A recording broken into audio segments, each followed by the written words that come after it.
दोनों खेल खेल रहे हैं कि कैसे आपका बेवकूफ बना। कब तक लुटते रहोगे, कब तक पिटते रहोगे? ये एकता बन गई है, इसको रोकने के लिए षड्यंत्र होंगे, लेकिन इसको कोई और नहीं रोक सकता। जो विरोधी लोग थे कि वोट इनके पास है, नोट हमारे पास है, इनकी वोट को नोट से खरीद लेंगे, लोकतंत्र आने नहीं देंगे। हमारे महापुरुष घर से निकले, गली गली गए, लोगों को समझाने का काम किया है। मेरे सीधे साधे लोगों, अपनी ताकत को समझो। ये वोट आपको गुलामी के लिए नहीं। लोकतंत्र आने के बाद इन लोगों पे भरोसा किया, हर 5 साल बाद आप वोट देते हो, कभी इनसे पिट के इनको वोट देते हो, कभी इनसे पिट के इनको वोट देते हो। ऐ मेरे लोगों, वोट का अधिकार शक्ति का अधिकार है, शक्ति का सूत्र है। आपकी जो समस्याएं हैं, मैं ऐलान करके कह रहा हूं, बिना अपने भाई से पूछे, आपकी जो समस्या आज आप लिख के दे जाओ। जय जवान, जय जवान। किसी की बातों में मत आना, बहुत आएंगे बहरूपिये धोखा देने के लिए। लक्ष्य रखो, मौके के लिए, मौका आपके हाथ में है, कुछ दिन की बात है।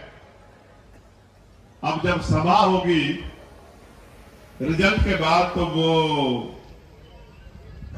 वहीं होगी जहां से तरक्की के फैसले होते हैं। यहाँ के बुजुर्ग, इनका भविष्य राजस्थान में कैसे संवरे, इनके भविष्य में 4 चांद कैसे लगे। जो उम्मीदें लोकतंत्र में बनाई गई थी, वो राजनीतिक लोकतंत्र, सामाजिक लोकतंत्र में कैसे स्थापित हो।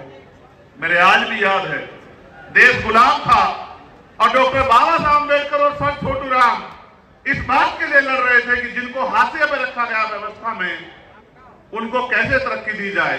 देश राजे रजवाड़ों के हाथ में था और देश में राजतंत्र था।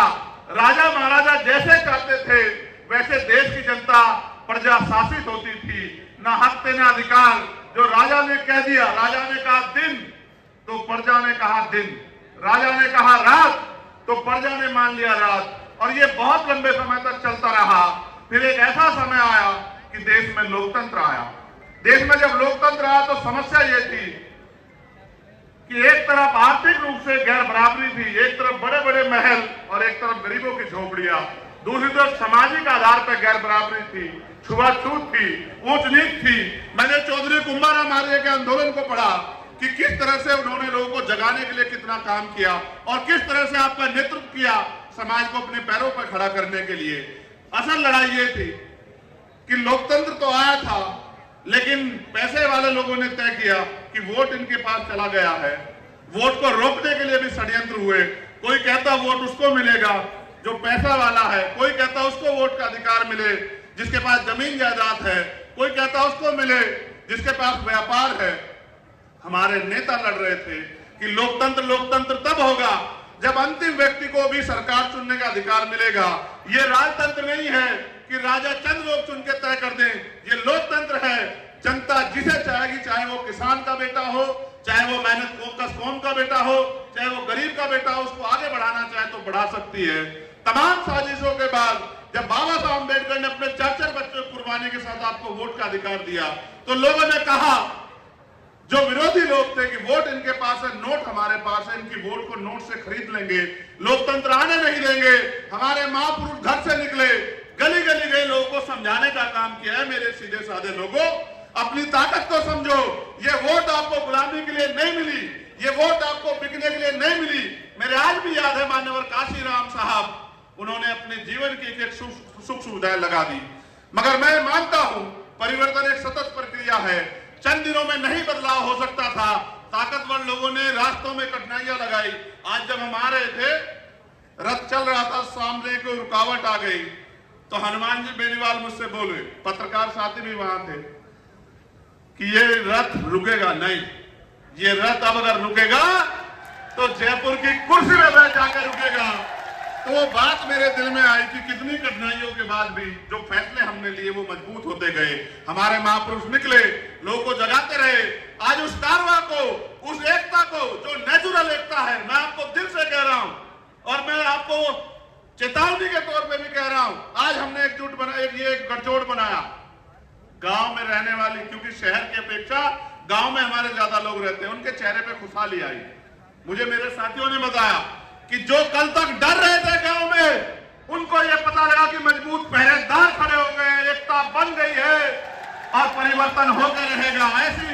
ऐसी लहर जो जब छाई तो इसके विरोध में मैं चेतावनी के तौर पे कह रहा हूं, हो सकता है जातिगत झगड़े करा दिए जाएं, हो सकता है कि लोगों को गुमराह किया जाए। यह हमारी मातृशक्ति बेटी है, आपके भविष्य का फैसला है। अन्याय अत्याचार उस कौम पे होंगे जिनके पास राजनीतिक शक्ति नहीं होगी। और मैं नौजवानों से कहना चाहता हूं, अगर अपना उचित भविष्य चाहते हो, रोजगार चाहते हो, 90 लाख वोटर हो आप लोग राजस्थान में, जो नौजवान है, जो फैसला करेगा कि कुर्सी पे कौन बैठेगा, मैं उन सबको कहना चाहता हूं, मैं एक नौजवान हूं, बेरोजगारी के दर्द को समझता हूं और ये भी समझता हूं कि किस तरह माँ बाप अपने बच्चे का पेट काट काट के आगे बढ़ाते, जमीन पे गिरवी रखे। और किसान का मेरी कौम से आता तो जानता हूं, हमारे तो सारे रास्ते बंद कर दिए। हमारे लोग आर्मी में चले जाते थे तो अग्निवीर बना के हमारा फ्यूचर खत्म कर दिया। पुलिस में और फोर्स में जाते थे, भर्तियां बंद है।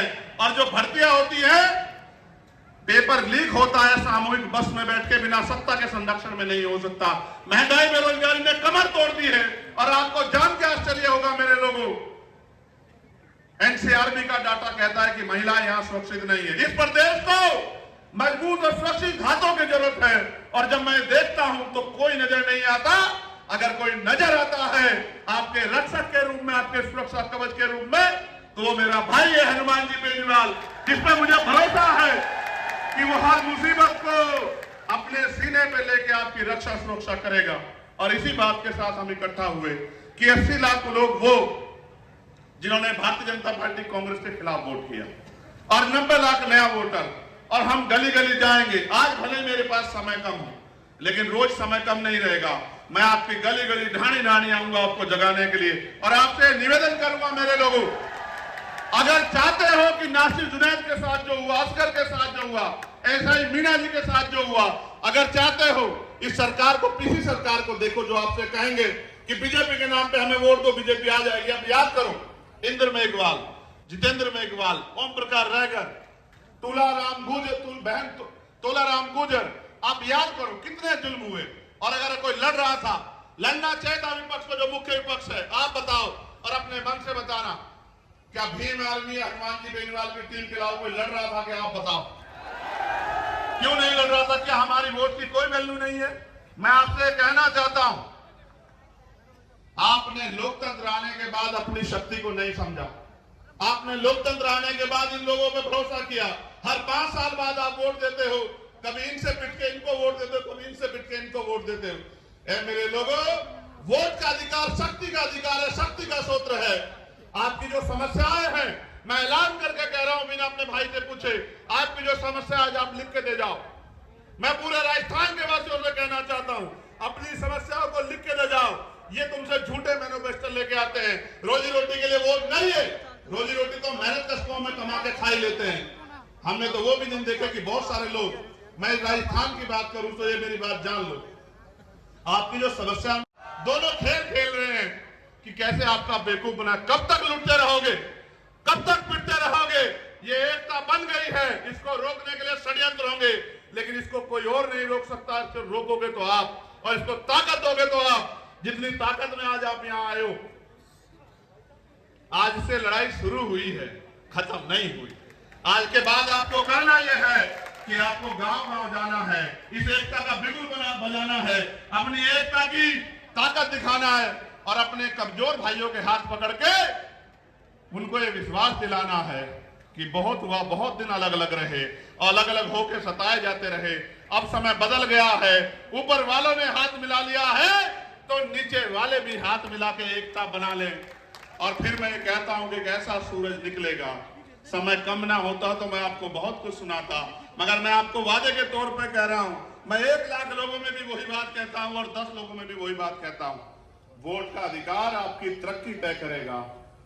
अगर आप चाहते हो कि नौजवान ठगे जाएं, पेपर लीक हो, भर्तियों में घोटाले हो, महिलाएं सुरक्षित हो, ये महिलाएं नहीं है, ये हमारे घर का सम्मान है, ये हमारी बहन बेटियां हैं। हम तो किसान को मेरे को औलादे, हम जानते हैं, हमने सीखा है देश के बॉर्डर पे देश की रक्षा करना और गांव क्षेत्र में अपनी बहनों के मान सम्मान की रक्षा करना।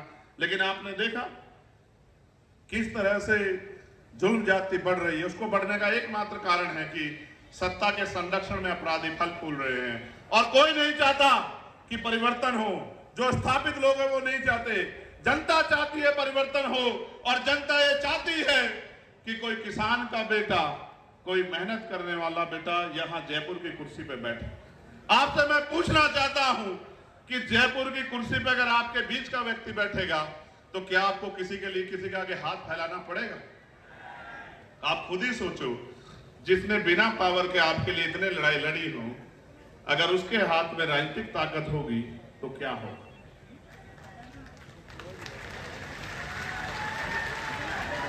वो आपको बहकाने का प्रयास करेंगे, आपको बांटने का प्रयास करेंगे, आपको लालच देने का प्रयास करेंगे। आपने देखा नहीं, जब से मोर्चे की शुरुआत हुई, कहीं की तो लिस्टें बदल गई हैं, कहीं की लिस्टों पे रीढ़ चल रहा है, कई घोषणाएं गारंटी दी जा रही है। मैं ये पूछना चाहता हूं, जिनकी सरकारें थी उनको गारंटी क्या जरूरत है? कर देते ना। अगर आप नहीं कर सकते हैं, मौका दे के देखो हमारे भाई को, फिर आप बताना आपका 5 साल का काम और 6 महीने में जो करेंगे, इतिहास याद रखेगा कि किसी बहादुर ने ताकत संभाली है। इसको, इस बहादुरी को आगे बढ़ाओ, गांव गांव गली गली जाके इस एकता को बनाओ। ये नीला और पीला एकजुट होके आगे बढ़े। एक और षड्यंत्र होगा, मैं अपने सीनियर लोगों को कहना चाहता हूं। मीडिया के लोगों ने कहा, इसलिए मैं हनुमान जी बेनीवाल का और अपने साथियों का ध्यान आकर्षित करूंगा। वो कहते हैं दलित और जाट का गठबंधन हुआ है। छोट, दलित और जाट तो इसके पिलर हैं। वो तो अपने कंधे में बिठा के इस प्रदेश की सत्ता तक हनुमान जी बेनीवाल को लाने वाले हैं। वो तो इसके पिलर हैं, लेकिन ये असल गठबंधन हर पीड़ित का है, कमजोर का है। ये झूठी बातें मत करो बांटने वाली। ये किसान का, मेरे को सोच का गठबंधन है, जिस सोच से परिवर्तन होगा। अगर ना आता लोकतंत्र, ना होते अवसर, आपकी गलियों में कोई नहीं आता मेरे लोगों, आपसे बात कोई नहीं करता। ये वोट का अधिकार है जो आपके पास लोगों को खींच के लाता है। इस बार दूरी कर दो उनसे जो आपके अधिकारों से दूरी जाते हैं। लोकतंत्र खतरे में है, लेकिन बचाएगा कौन?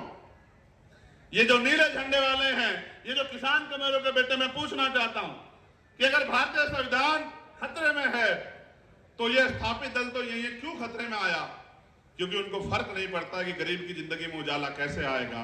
अगर वास्तविकता में चाहते हो, ये आज ये सिर्फ विधानसभा का लाइंस नहीं है, हमने तय किया है कि उत्तर भारत में हम इस लाइंस को लेके जाएंगे। और इसका प्रशिक्षण बताता हूं, मीडिया के लोग एनालिसिस कर लेना। उत्तर प्रदेश के खतौली में एक सीट पड़ती है जो 3 बार से भारतीय जनता पार्टी जीतती आई, 3 बार से, और वो कहते हैं हमारी घर की सीट है। और मीडिया ने भी कहा इसको हरा नहीं सकते। जब हमने वहां किसान कमेरों का गठजोड़ बनाया तो 22,500 से हरा के भेजा भारतीय जनता पार्टी को, 22,500 से। क्योंकि हम काम करना जानते हैं और हम ये भी जानते हैं कि लड़ाई कैसे लड़नी है, और हम ये भी जानते हैं कि किसको कैसे तैयार करना है। मैं मानता हूं कि हम दोनों की ताकतें एक जैसी है, दोनों भाइयों की। के साथ खड़े आपकी मांगे पूरे करेंगे। जो तृतीय श्रेणी के टीचर है, आप बहुत दिन से परेशान हो रहे हैं कि आपके ट्रांसफर की व्यवस्था हो जाए, आपके ट्रांसफर की व्यवस्था भी करेंगे। हर एक व्यक्ति की लड़ाई लड़ेंगे, बस वो ताकत हो जिससे लड़ाई पूरी है। बहुत बहुत धन्यवाद। जय हिंद, जय भारत, जय मंडल, जय जोहार, जय संविधान। और आप सभी के लिए को बहुत बहुत बधाई और आपके गठबंधन को बधाई। हमारी एकता जिंदाबाद। जय जवान, जय जवान, जय जवान। किसी की बातों में मत आना, बहुत आएंगे बहरूपिये धोखा देने के लिए। लक्ष्य रखो, मौके के लिए, मौका आपके हाथ में है, कुछ दिन की बात है। अब जब सभा होगी रिजल्ट के बाद, तो वो वही होगी जहां से तरक्की के फैसले होते, जहां से प्रदेश के फैसले होते। बहुत बहुत धन्यवाद।